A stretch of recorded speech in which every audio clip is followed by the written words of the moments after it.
Boa noite, é um prazer estar com os irmãos, amigos da Igreja Batista Lírio dos Vales, nesse congresso de família, na modalidade que temos usado nestes dias.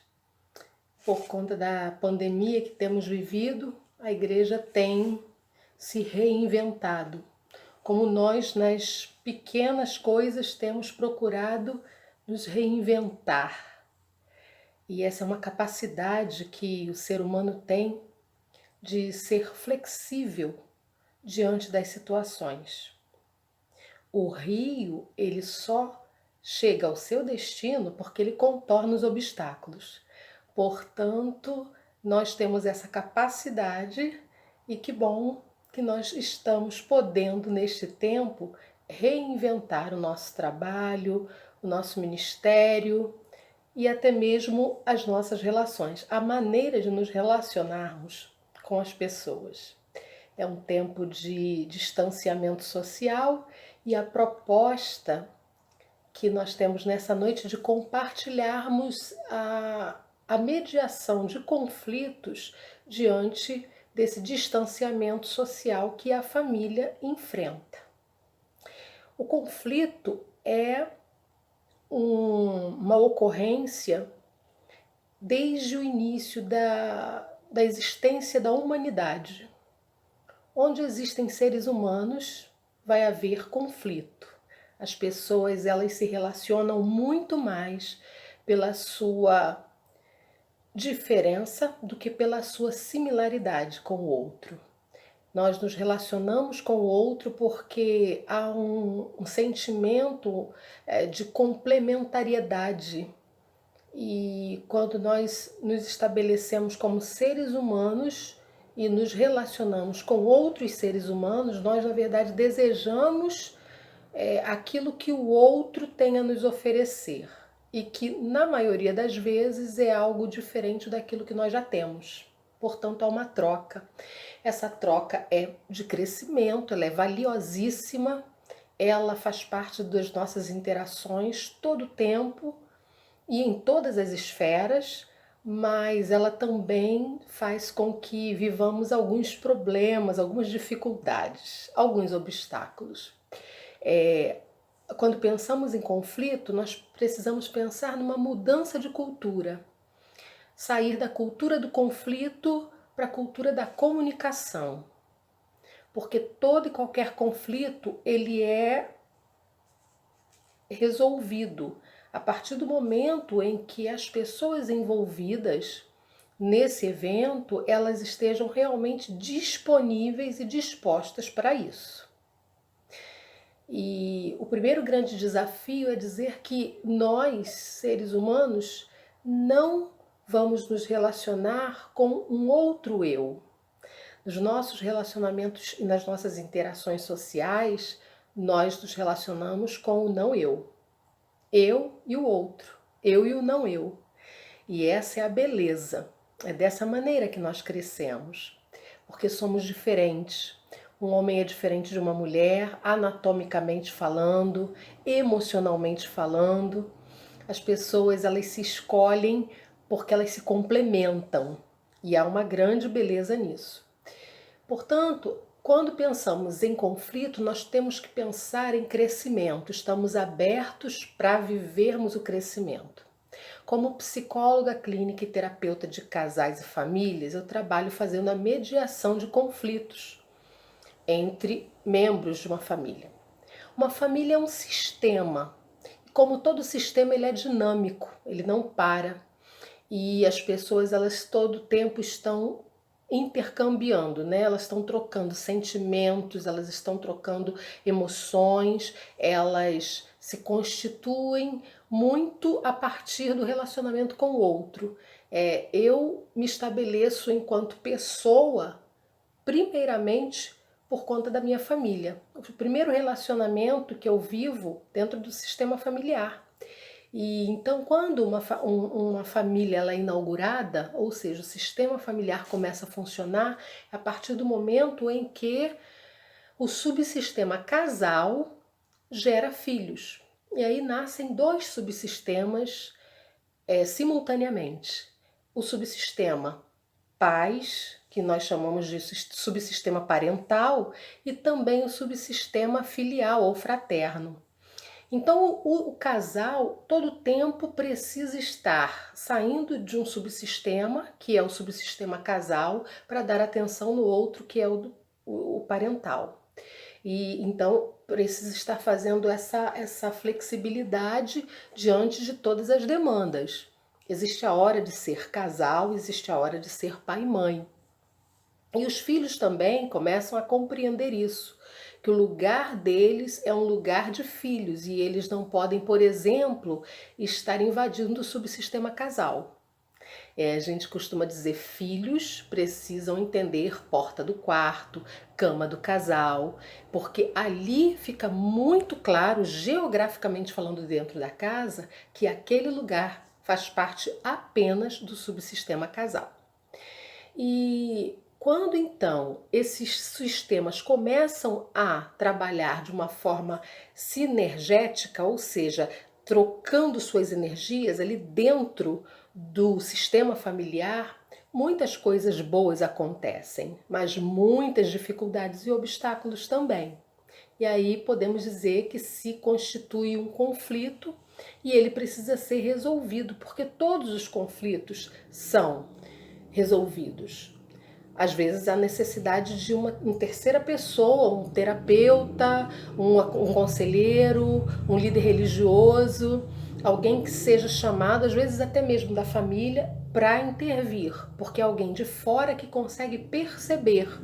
As pessoas estão tão envolvidas que elas não conseguem se perceber, mas alguém que vem de fora consegue trazer uma luz, um novo olhar.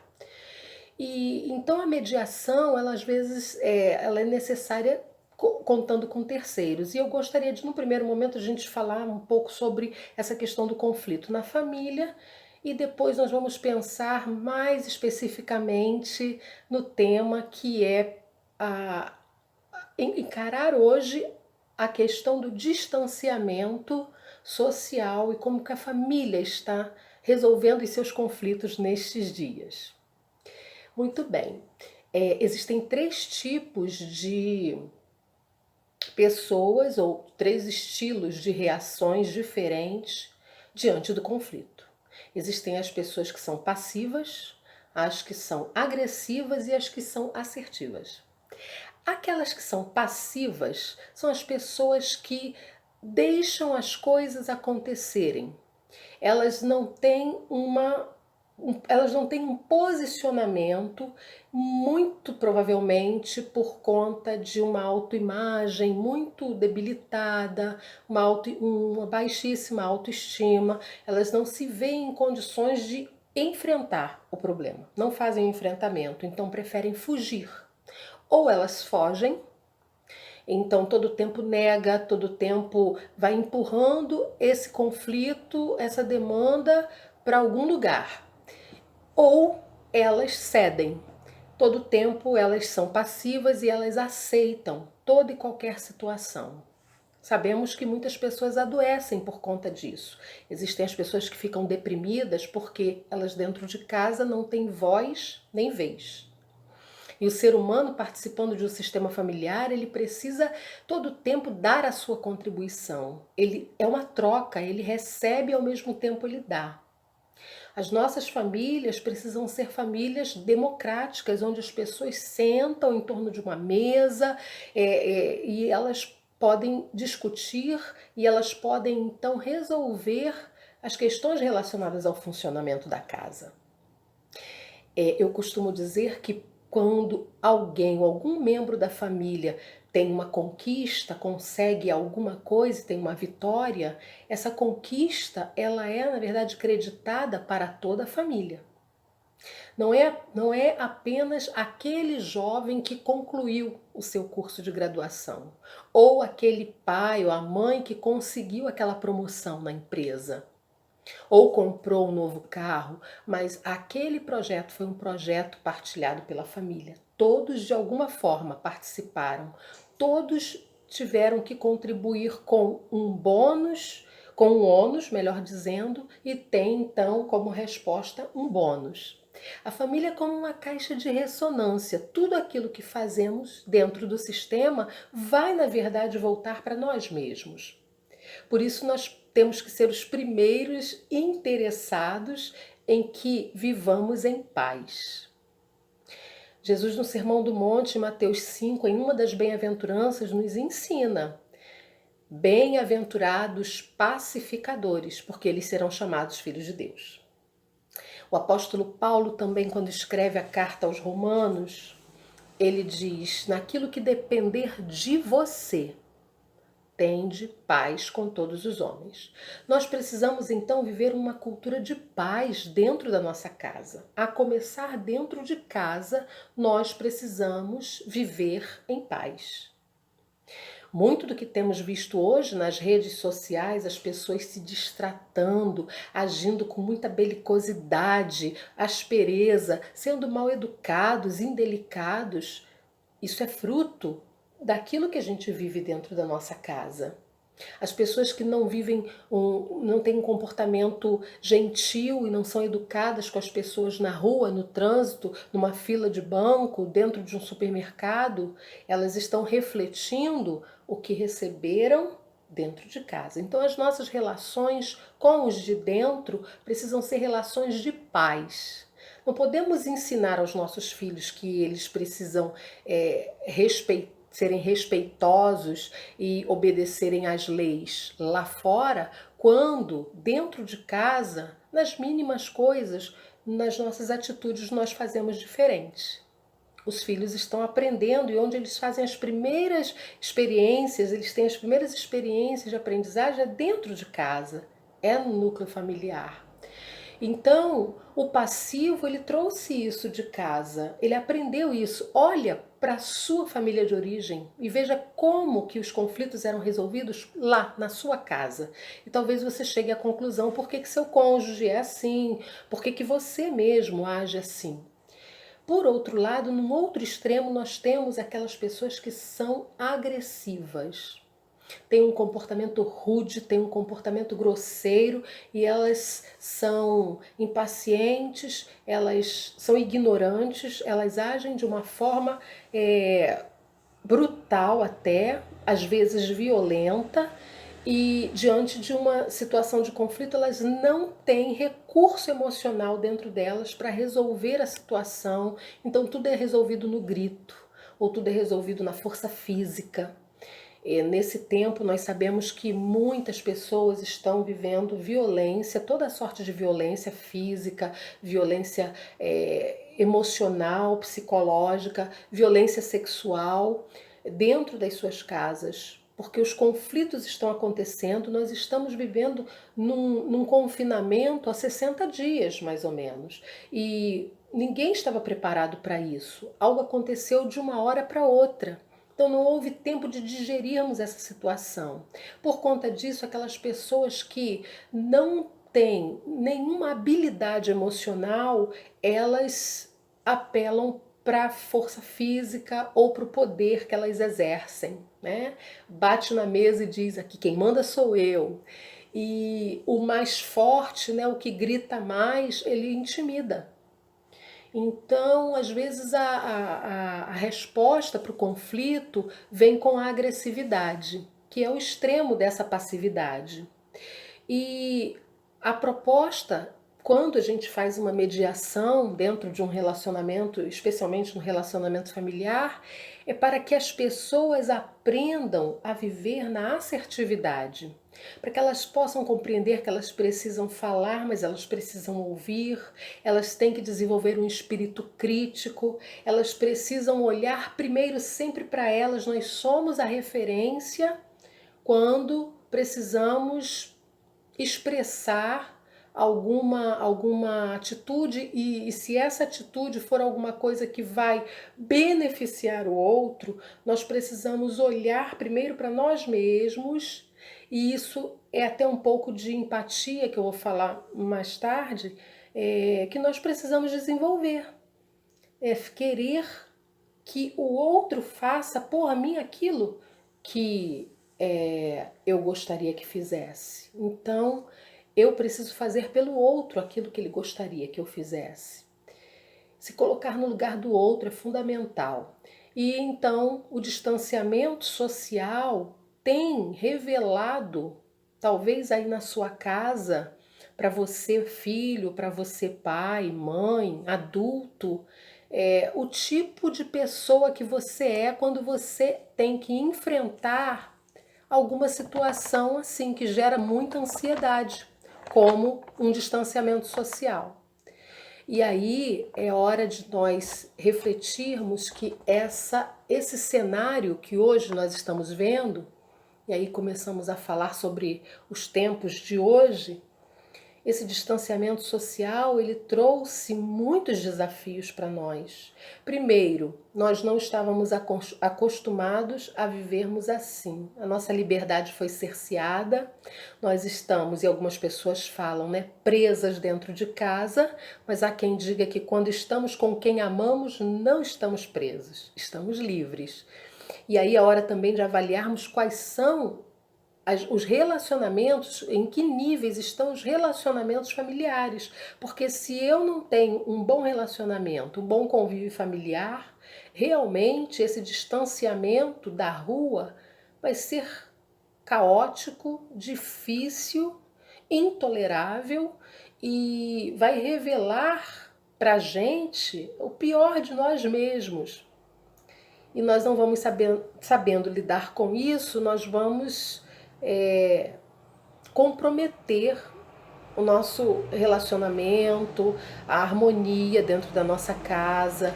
Então é hora de nós pararmos e pensarmos que a Covid-19, essa pandemia, vem e um vírus, uma coisa mínima,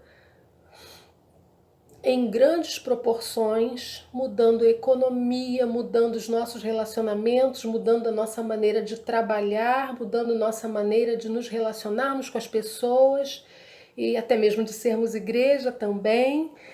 Quando a gente parte para um congresso assim, pela internet, usando as redes sociais, os nossos cultos são cultos agora através de lives. As consultas médicas, através da telemedicina, eu tenho feito os atendimentos online, coisa que eu não fazia até bem pouco tempo. É um momento de nós, então, nos recriarmos, redescobrirmos outras maneiras. E viver, então, essa realidade dessa pandemia, esse isolamento que dura tanto tempo, faz a gente entender e de uma forma tentar assimilar o mais rápido possível que agora a escola vai ser de outra forma.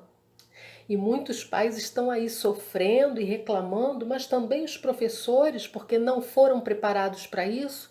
A nossa cultura não é uma cultura do homeschooling, então, de uma hora para outra ter que viver nessa cultura da criança que estuda em casa, os pais que estão em casa e muitos fazendo o seu trabalho, também uma nova maneira de trabalhar, né, no homework. Não tem tempo para poder dispor de um tempo para ensinar o filho e, enfim, nós começamos a perceber que se nós não nos adequarmos, nós vamos adoecer. Então nós precisamos compreender que nesse momento a flexibilidade é tudo. Aquele que não flexibiliza, ele adoece e morre. Um exemplo disso é esta caneta é dura, rija, inflexível. Se eu colocar toda a pressão, toda a força nessa caneta, eu vou quebrá-la. Assim, os seres humanos. Nós somos dotados de uma capacidade de contornarmos as dificuldades, de sermos flexíveis. E nós precisamos então descobrir isso, esse potencial que há dentro de nós. A pandemia veio para nos dar essa oportunidade de olharmos e de fazermos então essa avaliação. Existem alguns tipos de comportamento que eu gostaria agora de compartilhar com vocês e talvez você se identifique em alguns deles. A partir desse momento em que começamos a viver o distanciamento social, existem aquelas pessoas que começaram a revelar-se eufóricas, um comportamento totalmente eufórico, quase que maníaco. Então, eu ouvi muito das pessoas nas primeiras semanas, os primeiros dias de isolamento, de distanciamento, fazendo seus projetos mega. Eu vou arrumar todas as minhas gavetas, eu vou arrumar todos os meus livros, eu vou ler tudo que eu não li, eu vou maratonar todas as séries. E isso, com o passar do tempo, a gente foi percebendo, e talvez isso tenha dado lugar a um outro tipo de pessoa dentro da nossa casa, aquela pessoa depressiva que percebe que não tem como dar conta de tudo isso, ou que não conseguiu estabelecer esse projeto também de vida diferenciado, e então passa a maior parte do tempo em depressão, porque gostaria de estar na rua, porque gostaria de consumir, de ir para os shoppings e de estar em alguns lugares que hoje não é possível. E isso faz com que algumas pessoas adoeçam e entrem em depressão. Então nós temos também os depressivos. Uma outra pessoa que pode estar lá dentro da nossa casa, além do eufórico e do deprimido, é o ocioso.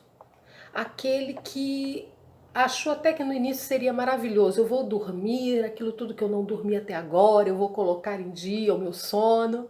Mas chega à conclusão de que a vida também não é só isso. Não é só cama, edredom e sono. E então o corpo começa também a reclamar, né? Porque quando você fica muitas horas deitados, o corpo começa a pedir que você levante, que você se movimente. Então é necessário que você se levante, que você se movimente. E as pessoas não conseguem perceber isso, que elas podem fazer isso em casa. Elas não vão à academia, então muitas já trouxeram a academia para dentro das suas casas. Aliás, esse é um aspecto muito interessante que essa pandemia também trouxe.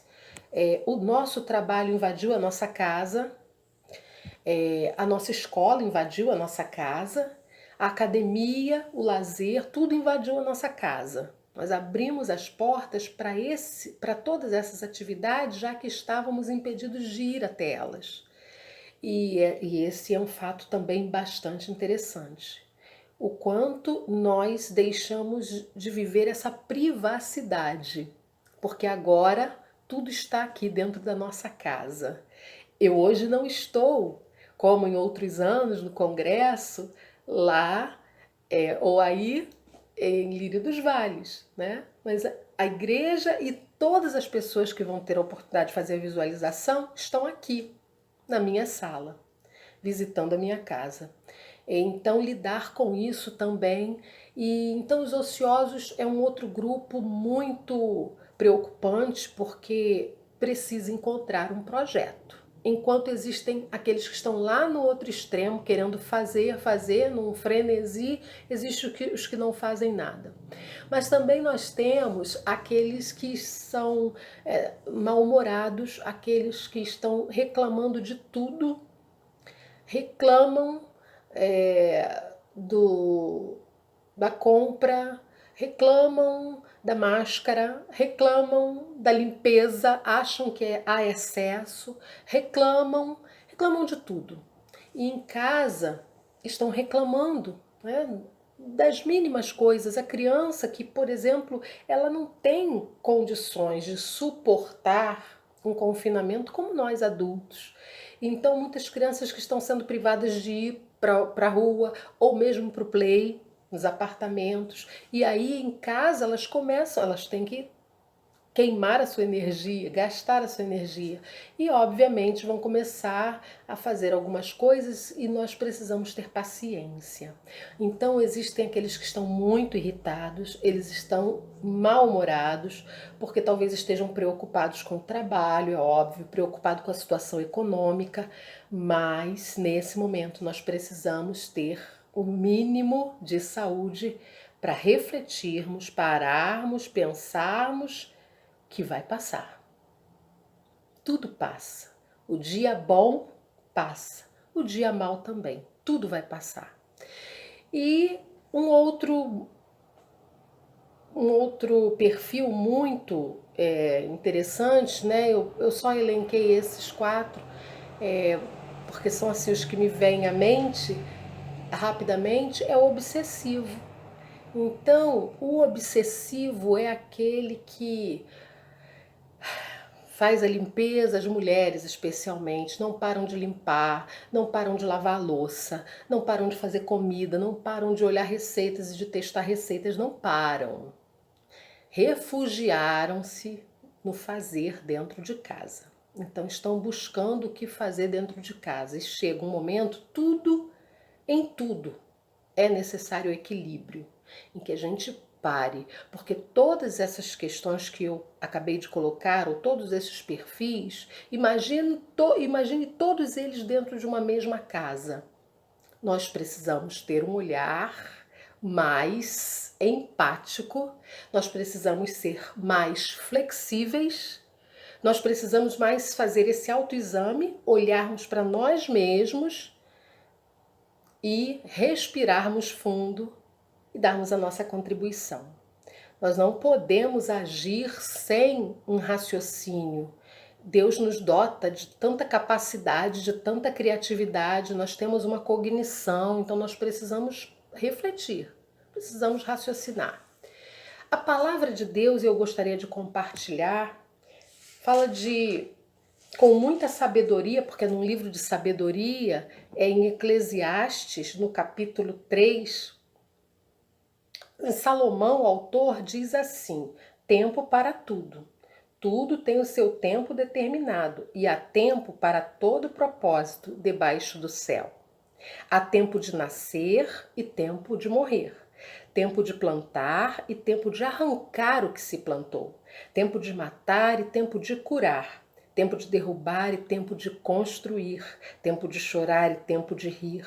Tempo de prantear e tempo de saltar de alegria. Tempo de espalhar pedras e tempo de ajuntar pedras. Tempo de abraçar e tempo de deixar de abraçar. Tempo de procurar e tempo de perder. Tempo de guardar e tempo de jogar fora. Tempo de rasgar e tempo de costurar. Tempo de ficar calado e tempo de falar. Tempo de amar e tempo de odiar. Tempo de guerra e tempo de paz. Há tempo para todo propósito, para todos esses perfis que nós colocamos, tudo com equilíbrio. Essa é a palavra. Então precisamos ser moderados na nossa maneira de ser e ter esse olhar de empatia para com o outro. Nós precisamos ter a humildade de reconhecermos onde nós estamos errando, termos a humildade de darmos a vez ao outro para se expressar, para falar, para discutir.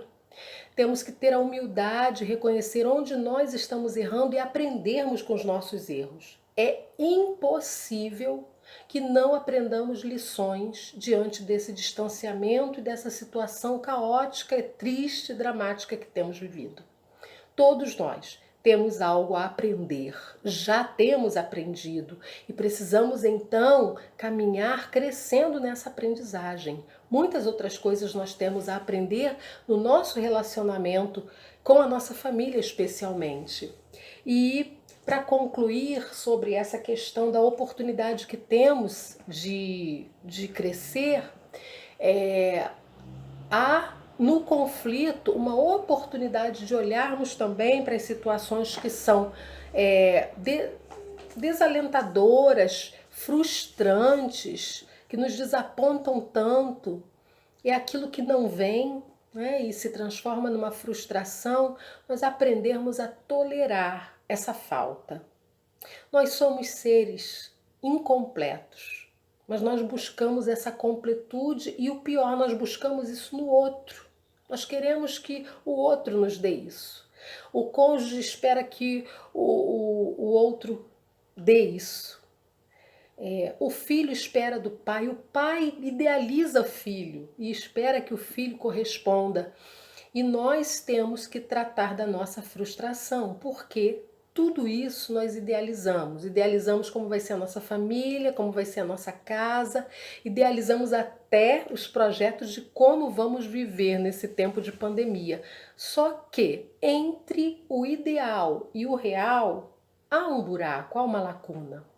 As coisas não acontecem porque nós somos imperfeitos, nós somos incompletos, nós somos pecadores e nós não vamos viver essa perfeição. Por isso é importante que nós tenhamos esse olhar para aquilo que não veio e toleremos essa falta. Temos que ensinar os nossos filhos a viverem assim também.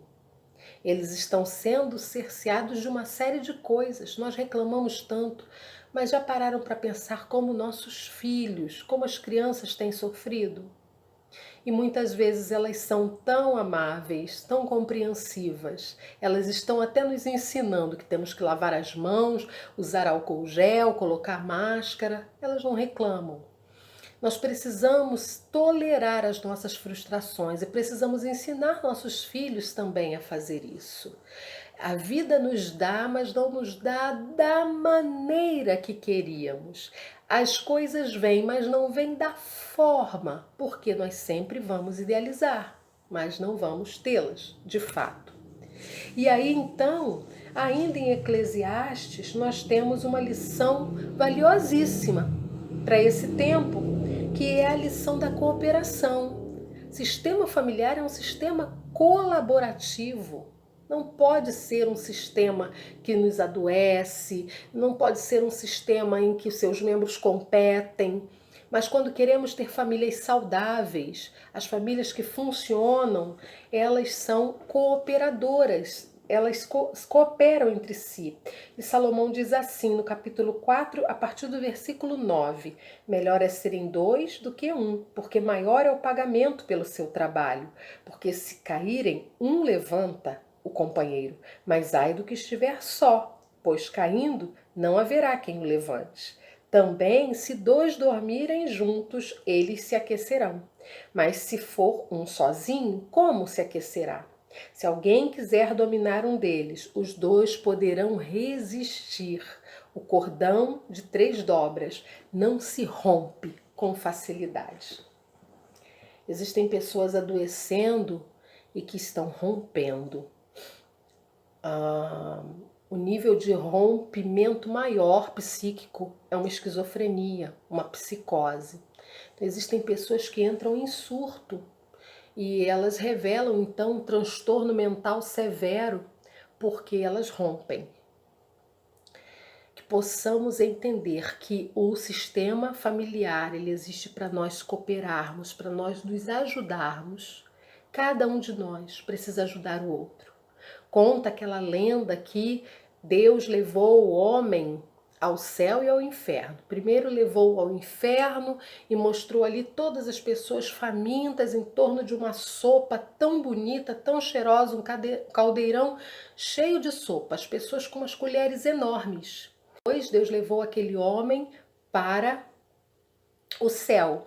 E lá no céu, todas as pessoas também diante dessa sopa, do mesmo caldeirão, só que elas estavam felizes, as mesmas colheres grandes, mas elas estavam felizes, elas estavam satisfeitas, saciadas. E aquele homem perguntou por que lá no inferno eles não conseguem comer e no céu eles estão satisfeitos. Ao que Deus disse para ele: lá no inferno a colher é grande e eles não conseguem, levam a colher ao caldeirão, mas não conseguem levar a própria boca. No céu, eles compreenderam que tinham a colher grande e que eles poderiam levar a colher um na boca do outro. É esse senso de cooperação e é isso que falta. E num tempo em que vivemos esse distanciamento, vamos minimizar os conflitos, vamos aprender a resolvê-los, vamos solucioná-los, vamos crescer, vamos cooperar, vamos trabalhar juntos, vamos viver em paz. Porque Jesus disse: no mundo tereis aflições, e estamos vivendo essas aflições, o mundo está vivendo, é uma pandemia mundial, mas tem de bom ânimo. Eu venci o mundo. E o ânimo é levantarmos e, do jeito que somos, com o perfil que temos, olharmos para nós mesmos, mas estarmos disponíveis para doação, para doar o outro. Vamos estender essa colher e vamos alimentar o outro. A pandemia vem mostrar que a gente não pode viver nesse egoísmo e de uma forma individualista como estávamos vivendo. Vem nos alertar que nós precisamos nos proteger, precisamos cuidar de nós mesmos e também estaremos cuidando do outro, para que não haja o contágio. É a colher que nós estamos levando ao caldeirão, estamos colocando na boca do outro.